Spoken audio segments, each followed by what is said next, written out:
Muri yeZimbabwe tinokuchingamidzai zvekare kune chimwe chirongwa pano paZim Facebook Secrets and Confessions. Tadzoka zvekare nemamwe mamessages. Regedzai tibva tapinda mumamessages edu atadzoka takakubatirai. Message yedu yekutanga yakamira sekudai so: hanzi mukomana makadii zvenyu, ininiwo ndinoda kureururawo kuti ndakauraya girlfriend rangu muZulu nekuti ainge andidya mari akabva andiramba. Hei, ndaona moto nengozi chipoko, musikana uyu ari kundimukira. Makadii mukoma? Please post my story saID. Ndiri mukomana ane makore 28 ekuberekwa, ndinogara muJoni kunonzi kuPretoria West. Mukoma, ndauya nenyaya yangu nekuti upenyu hwangu mukoma hauna kumira mushe, nekuti mumvuri wemunhu wandakauraya unofamba neni zvekuti dzimwe nguva ndinotombopenga kana munhu uyu ari serious kuda nezvangu. Saka kupenga kwandiri kuita vanhu vazhinji havasi kukwanisa kubhilivha, nekuti ndiri munhu anozivikanwa achiita zvanabrongo uye zvekare ndichiita zvekusvuta mbanje idzo dzatinenge takaita mix nenyaupe. Saka kuti vanhu vange vachizvibhilivha kuti ndinombopota ndichipenga, vanenge vachingoti uyu ndewe madrugs. Nyaya yangu yakamira yakadai. Ininiwo ndainge ndichimbodhiraivhawo, ndakatanga ndichiita zvekudhiraivha motikari yeBolt kusvika ndichizotenga yangu motikari. Saka ndainge ndichiti Bolt, Uber zvekare Take Lot, ndichiita zveMr D zvekare. Ndainge ndichishandidzana neumwe murume uyo ainge ari muSouth African. Saka mushure mekunge ndatenga motikari mukoma, muSouth African uya akabva achizotanga kundiitira jealous, because iye aiti kana tikabata mari then over achizodya yake mari. Saka inini aindiona sekunge ndainge ndava kuita zvine musoro nemari yangu, akabva atanga kuti iwe uri kutora mari yakawanda, but tainge tichingogoverana mari in half, then imwe mari ichienda kuma expenses. Saka iye ainge achifungidzira kuti maybe ndainge ndichimubira mari. Takabva tachizoseparata nemuchinda uya tikabva tachizotengesa motikari, ndikamupa yake, ininiwo ndikatora yangu, ndokubva ndachizotora license. Mushure mekunge ndatora license, ndakabva ndachizotanga kushandira umwe muIndia uyu ainge aine kambani yake yematruck. Taiita zvekutakura makontaina kubva kuDurban, makontaina awa tichienda nawo kuZimbabwe. Saka dzimwe nguva taimatora kuDurban tichienda nawo kuZimbabwe every week, taifamba kubva muna 2018. Saka ndakabva ndazobata kabhebi kangu kamuZulu. Ndainge ndakatotarisira kuroora nekuti mwana iyeye ndainge ndamuda. Saka ndainge ndakazviudza kuti handiri kuti azogara noumwe munhu as long as ndiri mupenyu. Saka ndaizama kumufadza nezvose zvandainge ndiinazvo, nekuti chandainge ndisingadi kutorerwa bhebhi rangu. Takaita 2 years murudo, rudo rwuchipisa. Saka munongozivawo kuti maSouth African anoda doro. Inini ndaida kuzama kumuchinja kuti asanwa doro, ange achiita zvandinoda. Saka akabva apfimbwa neumwe muZimba, ndiye akabva amupandutsa. Muzimba uyu aida doro zvekurevesa, ainge ari truck driver seni achiitawo zvekumhanya nemakontaina. Saka musikana uyu akabva andiudza kuti ainge asingachadi nezvangu, akabva andiudza kuti ainge asisina mafeelings neni. Mukoma, ndakarwadziwa kusvika pekupedzisira zvekuti ndakafunga kuuraya musikana uyu. Mwoyo wangu wainge wasviba. Mukoma, ndainge ndisingachadi kumuona achirarama nekuda kwemari dzose idzo dzaainge akandidya. Ndakabva ndaronga dhiri, ndakabhadhara imwe best friend yake kuti amuisire poison muchikafu. Saka ndainge ndava kudanana nebest friend yake. Saka mushure mekunge ndamubhadhara mari, akazoti ainge achitya kumuisira poison. Tikabva tati zvino toita sei? Saka iye akabva ati ndichabvunza vamwe, ndokubva achizodzoka kwandiri. Akabva andiudza kuti ainge aine umwe mukadzi waainge akataura naye kuDurban ikoko. Mukadzi uyu ainge ari n'anga Sangoma. Saka akabva achizomuti kana uchitya kumuisira poison muchikafu ndichakupa inonzi slow poison zvekuti anozofa mushure mekunge atambura ende hakuna anozombozviziva kuti ndiwe wakamuuraya. Saka mukomana She takabva tachizoenda kune n'anga iya mushure mekunge ndabva kuZimbabwe neimwe lot ndiri kuDurban ndikabva ndatorana nebhebhi randainge ndava kudanana naro ndokubva taenda kumba kwaSangoma. Saka takabva tachizopiwa mushonga uya then iye akabva achizonzi ange achizomuisira muchikafu akanzi kunyange ukamuisira chikafu don't expect kuti achafa same time, zvinokwanisa kutora gore kana kuti 5 years nekuti islow poison inopinda muropa, ichapinda muropa rake pashoma pashoma uye zvekare ichange ichizocheka matumbu ake. Saka hazviitiki nezuva rimwe chete, iye achatobatwa chirwere chema-ulcers but asina ma-ulcer acho. So dhiri redu rakabva rabuda mukoma. Musikana uyu akazofa within 4 months. Ndakazosara ndichijola hangu nefrendi yake, ndiwo mubhadharo watainge takawirirana naye kuti tobva tatanga kudanana ndichimubatsirawo because iye ainge achida kuti ange achipedzisa degree rake kuuniversity.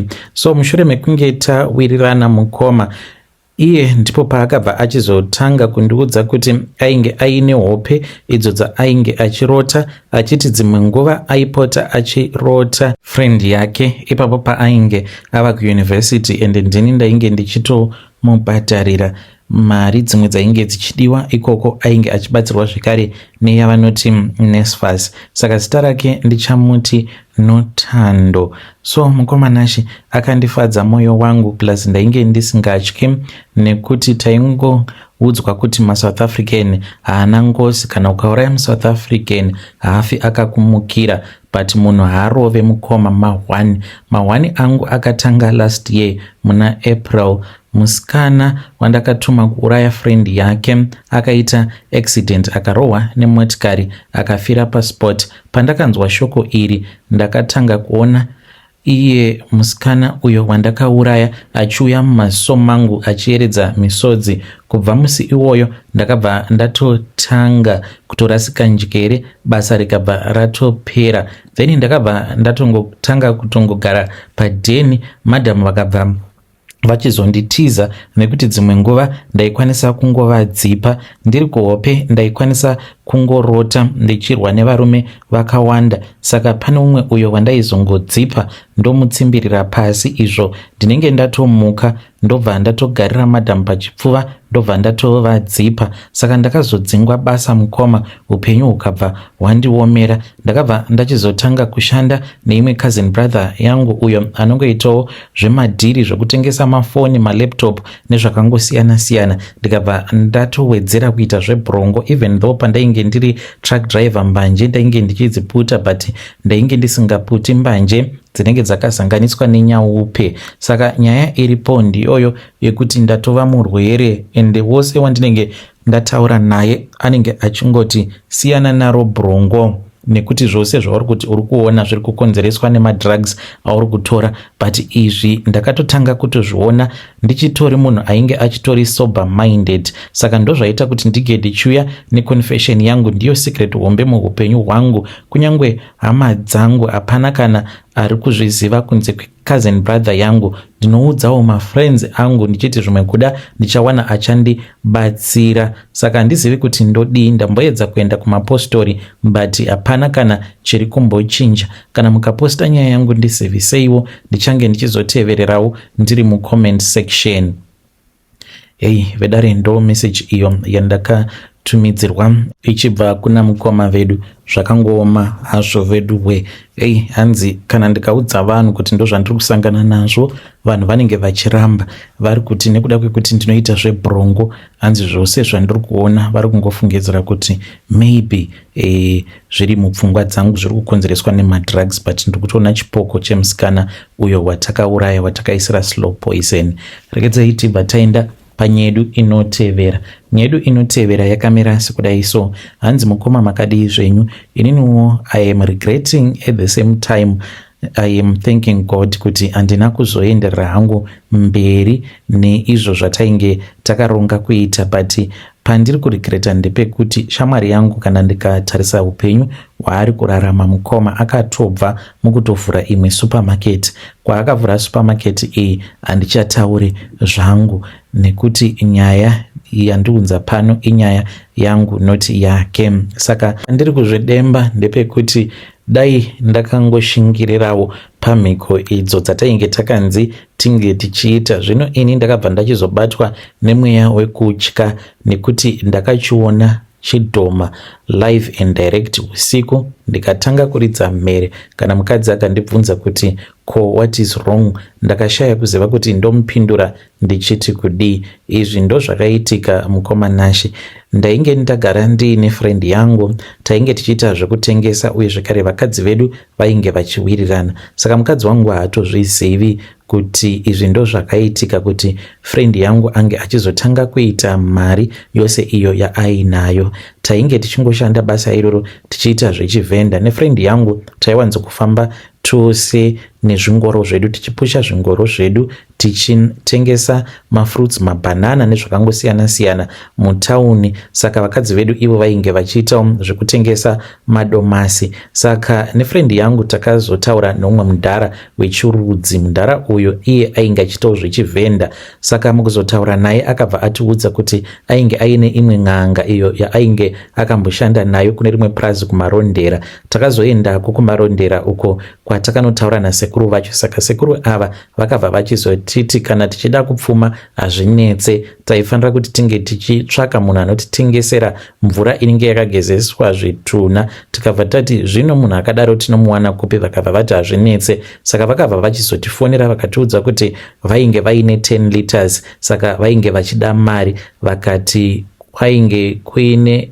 uyo munhu ainge akavapa 10 liters idzodzo mushure mekunge agezesa chitunha, ainge ari sawira wemufi. Saka akavatengesera 10 liters dzemvura yavainge vagezesa chitunha. Ndokubva tachizoenda kuya tikabva tanotora mvura yaya, asi vakatiti musashandisa mvura iyi, munongopanana 5 liters 5 liters, then after that kana ndikazowana imwe mvura muzoya muchiitora. Saka ndainge ndiine chigubhu changu chandainge ndakaudza mudzimai wangu kuti chigubhu ichocho ndainge ndisingadi kuti iye kana kuti vana vange vachizobata chigubhu ichocho. Ndikamuudza kuti yainge iri acid, ndichiti ndoda kutenga bhatiri, then ndobva ndachizochinja acid. Mudzimai ndakangomuudza mamwe mastatement ainge asingatombonzwisisiki, asi nekuda kwekuti mukadzi haana kana chaainge achimbonzwisisa, akatofungidzira kuti zvimwe kuda yainge iri acid. So takazodzokera zvekare kumarondera, tikabva tanotengeserwa zvekare dzimwe 10 liters. Ndokubva tachizosheya zvekare,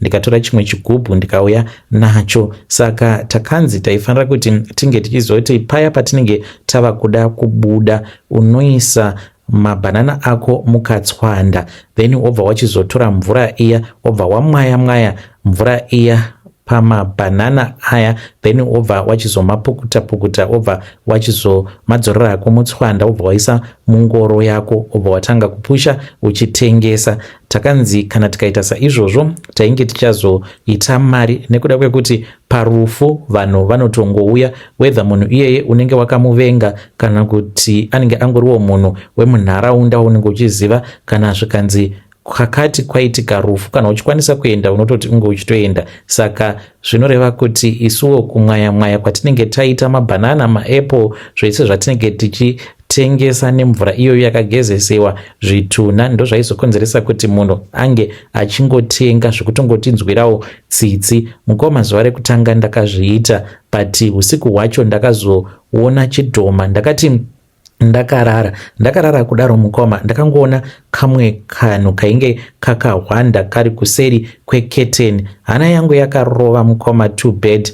Ndo pandakabva ndaona kuti ko kainge katori kachikwambo kandainge ndichiona. Saka ndakavhunduka mukoma, ndikabva ndaridza mhere, kakangoridza tsamwa ndokubva kanyangarika. Mudzimai wangu achibva amuka akandibvunza kuti ko chii. Ndakamuudza kuti ndainge ndarotawo pedzinotyisa ndichiita madzikirira. Saka akabva atanga kunamata. Mangwana acho ndakabva ndafonerwa nasekuru vaya vakabva vanditi watokanganisa mhiko dzako, chitoregedza kutoramba uchishandisa mvura iyoyo. Saka ndakabva ndachizongoirasa.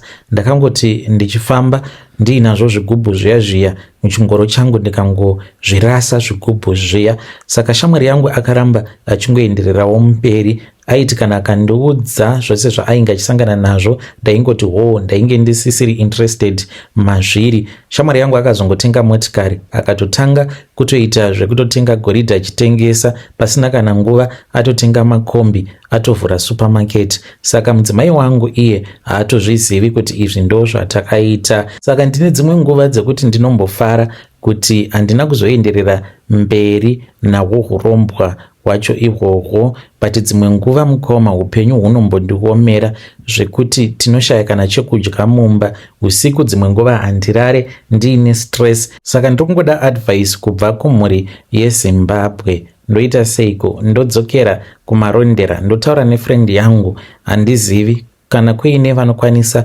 kundipawo advice, ndipewo advice, because even though kunyange ukazvishingisa ukazviudza kuti zvawakaita ndo zviri right, but stress manje inozokubata kana mumba musina chikafu. Stress iyoyo inorwadza. Vedare ndo message iyo yandakatumidzirwa ichibva kuna mukoma vedu avo. Ngatizamei kuti tinge tichitaura navo mukoma vedu mucomment section. Regedzai tibva taenda panyaya yedu inotevera. Nyaya yedu inotevera yakamira sekudai so. Hanzi makadi zvenyu mukoma, ndinokumbirawo kuti muge muchindiposterawo nyaya yanguwo makaviga chitupa changu. Ininiwo ndauya pano ndiine confession iyo yandiinayo, but izvi zvakaitwa naamai vangu apo pandainge ndichiri form 4. Saka ndine imwe cousin brother yangu uyo angadai ari mupurisa kutaura kudai, but amai vangu vakamuendera kun'anga. Muvillage medu mainge muine umwe mukadzi uyo ainge achingonzi muroi, but aipota achiita zveun'anga. Muvillage medu hakuna kana aimboenda kwaari, kunyange zvikanzi waomerwa neupenyu sei kana kuti warwarirwa nemwana, hakuna aimboenda kwaari mukadzi iyeye. Asi vamwe vaitobva kune mamwe mavillage vachiuya kuzobatsirwa naye mukadzi iyeye. Amai vakabva vachizonditi nerimwe zuva, handei kwagogo name hidden. Taenda kuya amai vakapiwa madota mushure mekunge vange vachinyora zita recousin brother yangu uyo ainge aenda kuHarare. Mukoma, he was supposed to go for training ariko kuHarare ikoko ndo patakaenda. Mai vakanyora zita rake, then ndokubva chipepa chiya chazopiswa chikazanganiswa nemadota aya. Mushure mekunge vaita saizvozvo takabva tachizoenda paguva rasekuru nyakubereka vana baba vedu. Vakabva vachizomwaya madota iwawo paguva rasekuru vachizevezera kusvika pari nhasi. Mukoma wangu ava vanotambudzika zvisingaite, yet vainge vari munhu ainge ari very intelligent in school, ende vachinzi vainge vaine chipo chainge chiri pavari. Handitozivi kuti amai vangu sei vakaita zvinhu zvakadaro. Mwoyo wangu unorwadza pose pandinenge ndiri kuZimu, especially kana ndikazomboenda kuHarare uko kwavari vari kutambudzika zvisingaite mukoma ava. Vedare ndo message iyo yandakatumidzirwa ichibva kuna mukoma vedu. Zvakangooma hazvo vedu we, dai mangovaudza mukoma kuti ndo zvakaitika. Pakaipa. Ngatisanganei zvekare mune zvimwe zvirongwa zvinotevera.